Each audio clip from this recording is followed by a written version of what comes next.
मध्य प्रदेश के मालवा क्षेत्र में एक प्राचीन मंदिर है, भूतों का मंदिर। चारों ओर घना जंगल, बंजर पहाड़ियां और एक सूखी नदी। गांव वाले मानते हैं कि यह जगह रात होते ही आत्माओं से भर जाती है। दशकों से वहां जाने की हिम्मत किसी ने नहीं की। पात्र: आरव भोपाल का युवा पत्रकार, रहस्यमय जगहों पर रिपोर्टिंग करता है। नैना पुरातत्व विभाग में शोधार्थी। महेंद्र स्थानीय गाइड, बुजुर्ग जिसने मंदिर के किस्से बचपन से सुने हैं। पंडित रघुनाथ गांव के पुरोहित, जिनके परिवार ने मंदिर की कथा पीढ़ी दर पीढ़ी संभाल कर रखी है। भोपाल के अखबार में भूतों का मंदिर पर एक छोटा सा लेख छपा। रात में मंदिर के भीतर से ढोल और शंख की आवाज आती है, लेकिन सुबह वहां कुछ नहीं होता। आरव की जिज्ञासा बढ़ी। उसने नैना से संपर्क किया, क्योंकि मंदिर पुरातन था और उसके शिलालेखों का अध्ययन नैना पहले से कर रही थी। दोनों ने महेंद्र को गाइड के रूप में लिया और गांव खिरकिया पहुंचे। गांव अजीब तरह से शांत था। लोग बाहरी लोगों से कम बोलते। जब आरव ने मंदिर का रास्ता पूछा तो पंडित रघुनाथ ने सख्त आवाज में कहा, सूरज ढलने से पहले लौट आना। रात में वहां जाना मना है। महेंद्र ने धीरे से बताया, साहब, कहते हैं वहां सैकड़ों साल पहले तंत्र मंत्र होता था। एक तांत्रिक ने खुद को बलि चढ़ा दी थी। उसी के बाद से आत्माएं वहां बंधी हैं। आरव ने हंसकर बात टाल दी, पर नैना का चेहरा गंभीर था। घने जंगल के बीच टूटे हुए पत्थरों से बना ऊंचा गर्भगृह। दीवारों पर भूत प्रेत जैसी मूर्तियां उकेरी थीं, विकृत चेहरे, लंबे दांत, लटकती जीभ। सीढ़ियां काई से भरी। मंदिर के भीतर अंधेरा था। नैना ने टॉर्च जलाई। अंदर एक बड़ा चबूतरा और उस पर काले पत्थर की मूर्ति, किसी देवता की नहीं, बल्कि किसी अज्ञात आकृति की। चारों ओर राख और पुराने दीपक पड़े थे। आरव ने कैमरा निकाला और तस्वीरें लेने लगा। तभी हल्की हवा चली और मंदिर के भीतर से किसी के फुसफुसाने जैसी आवाज आई। गांव लौटते समय नैना ने कहा, आरव, ये मंदिर साधारण नहीं।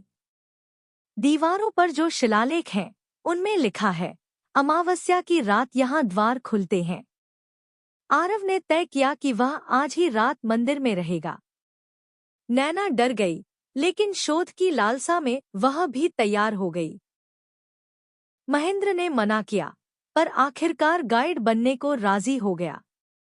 रात को तीनों टॉर्च, कैमरा और रिकॉर्डर लेकर मंदिर पहुंचे। जंगल में अजीब सी गंध थी। मंदिर के भीतर घुसते ही माहौल बदल गया। दीवारों पर हल्की हल्की रोशनी सी तैर रही थी, जैसे किसी ने काजल से आकृतियां बना दी हों। अचानक घंटियों की आवाज आई, मगर वहां कोई नहीं था। रिकॉर्डर ने भी आवाज पकड़ ली। नैना ने शिलालेख पर उंगली रखी। ये श्लोक कहता है, द्वारपाल को जगाओ। इतना कहना था कि मूर्ति के नीचे की जमीन हिलने लगी। एक दरार उभरी, जैसे नीचे कोई गुफा हो। तीनों नीचे उतरे। गुफा में अजीब चिन्ह और दीवारों पर तांत्रिक अनुष्ठान के दृश्य बने थे। बीचों बीच राख का ढेर था, जिसमें अब भी हल्की गर्मी थी, जैसे कोई ताजा यज्ञ हुआ हो। अचानक हवा ठंडी हो गई। पीछे से महेंद्र चीखा, किसी ने मेरा कंधा पकड़ा। आरव ने टॉर्च घुमाई, वहां कोई नहीं था। तभी गुफा में एक फुसफुसाहट गूंजी, तुम्हें यहां नहीं आना चाहिए था। राख के ढेर से धुआं उठा और उसमें से धुंधली आकृतियां बनी, बिना चेहरे के, लंबी बाहों वाली। नैना ने घबराकर मंत्र पढ़ना शुरू किया, जो उसने शिलालेख से सीखा था। आकृतियां रुक गईं। उनमें से एक ने गहरी आवाज में कहा, हमें मुक्त करो, नहीं तो तुम भी यहाँ फंस जाओगे। आरव ने कैमरा गिरा दिया। नैना ने देखा कि गुफा के कोने में एक लोहे का डिब्बा रखा है, जिस पर तांत्रिक चिन्ह बने हैं। उसने उसे खोला तो अंदर एक काला ताबीज था। पंडित रघुनाथ की किताब में लिखा था, जब तक तांत्रिक का ताबीज सुरक्षित है, आत्माएं बंधी रहेंगी। नैना ने ताबीज बाहर फेंक दिया। तभी गुफा में जबरदस्त हवा चली, दीवारों पर लगी आकृतियां पिघलने लगी और आत्माएं धुंध की तरह बाहर निकल गईं। एक गूंजती हुई चीख के साथ सब शांत हो गया। सुबह की पहली किरण के साथ मंदिर साधारण लगने लगा। राख का ढेर और ताबीज दोनों गायब थे। गांव लौटते समय पंडित रघुनाथ ने कहा, तुमने जो किया उसने सदियों का बंधन तोड़ दिया। अब मंदिर में शांति है। आरव के कैमरे में केवल टूटी फूटी तस्वीरें थी, जैसे किसी ने सब मिटा दिया हो। नैना ने गहरी सांस ली। भूतों का मंदिर।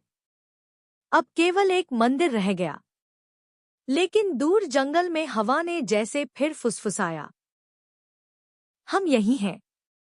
आज भी गांव वाले कहते हैं कि कुछ रातों में मंदिर के पास ठंडी हवा बहती है और हल्की घंटियों की आवाज आती है। शायद आत्माएं पूरी तरह मुक्त नहीं हुईं। आरव और नैना की यह कहानी अब एक रहस्य बन गई है। भूतों का मंदिर, मध्य प्रदेश।